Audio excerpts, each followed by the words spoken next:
ഈശ്വംസിഹായ്ക്ക് സ്തുതിയായിരിക്കട്ടെ. വിശുദ്ധ മത്തായിയുടെ സുവിശേഷം 16-ാമത്തെ അധ്യായം 13 മുതൽ 20 വരെയുള്ള തിരുവചന ഭാഗമാണ്.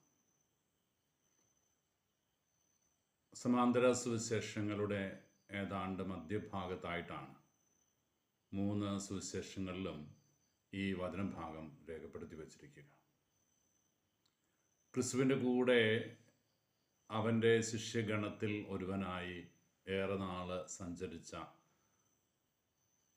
അപ്പൊസ്തലന്മാരെ അവിടുന്ന് പേര് ചൊല്ലി വിളിച്ച് തിരഞ്ഞെടുത്തത് ഇന്നലെ നമ്മൾ ധ്യാനിച്ചത്.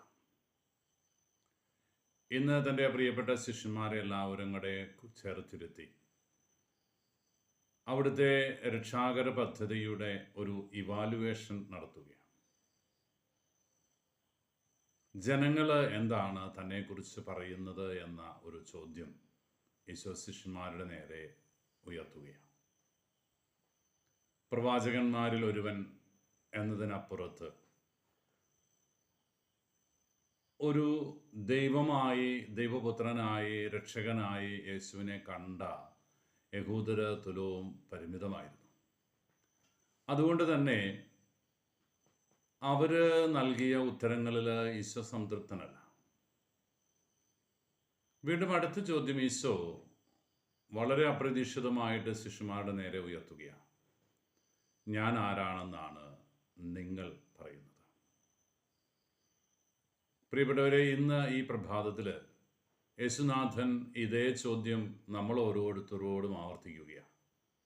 ഞാൻ ആരാണെന്നാണ് നീ പറയുന്നത്? അല്ലെങ്കിൽ നിനക്ക് ഞാൻ ആരാണ്?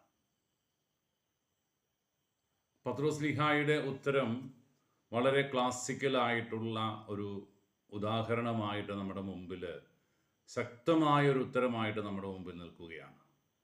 ഇന്ന് വരെ ആരും പറയാത്ത, ആരും വെളിപ്പെടുത്താത്ത വലിയ വെളിപ്പെടുത്തൽ പത്രോസ് നൽകുകയാണ്. നീ ജീവനുള്ള ദൈവത്തിൻ്റെ പുത്രനായ ക്രിസ്തുവാണ്. നീ ക്രിസ്തുവാണ് എന്നാണ് ലൂക്കാസ് സുവിശേഷത്തിൽ രേഖപ്പെടുത്തിയിരിക്കുക. നീ ക്രിസ്തുവാണ്, നീ ദൈവമാണ്, നീ ദൈവപുത്രനാണ്.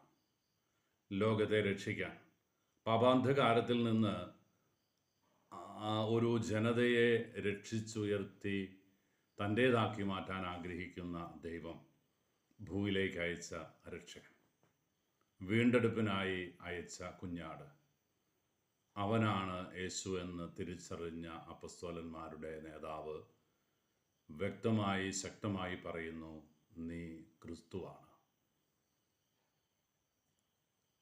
പത്രോസ്ലീഹ അവൻ്റെ കൂട്ടുകാരും അനുഭവിച്ചറിഞ്ഞ, കൂടെ നടന്ന് ബോധ്യപ്പെട്ട ഒരു ചരിത്രപരമായ വെളിപ്പെടുത്തലാണ് അന്ന് നടത്തിയത് എങ്കിൽ, ഈശോയുടെ ചോദ്യം ഇന്നും ആവർത്തിക്കപ്പെടുമ്പോൾ ഞാനും നിങ്ങളും എന്തുത്തരം കൊടുക്കും എന്നുള്ളതാണ് ഇന്നത്തെ വിവക്ഷ. യേശു എനിക്കും നിനക്കും ആരാണ്? പ്രിയപ്പെട്ടവരെ,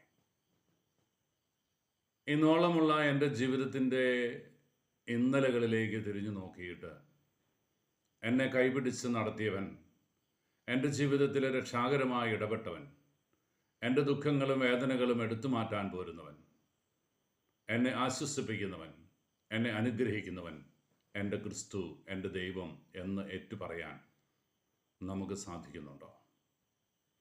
ദൈവത്തിൻ്റെ കരവേലയാണ് മനുഷ്യൻ എന്ന തിരിച്ചറിവ്, അവൻ എനിക്ക് വേണ്ടി വൻകാര്യങ്ങൾ ചെയ്യുന്നെന്നും അങ്ങനെ വൻകാര്യങ്ങൾ ചെയ്യുന്നത് കൊണ്ടാണ് ഞാനിന്ന് ജീവിച്ചിരിക്കുന്നതെന്നും എത്ര പേർക്ക് ബോധ്യമുണ്ട്? ഞാൻ ദുഃഖങ്ങളിലൂടെ കടന്നു പോകുമ്പോഴും, സന്തോഷകരമായ ജീവിത സാഹചര്യങ്ങളിലൂടെ കടന്നു പോകുമ്പോഴും എന്നെ കൈപിടിച്ച് നടത്തുന്നവൻ, എന്നെ താങ്ങുന്നവൻ എൻ്റെ തമ്പുരാനാണ് എന്ന തിരിച്ചറിവ് നമുക്കുണ്ടോ? എൻ്റെ ശ്വാസോച്ഛ്വാസത്തിൽ അവൻ്റെ ആത്മാവിൻ്റെ മന്ത്രമുണ്ട്.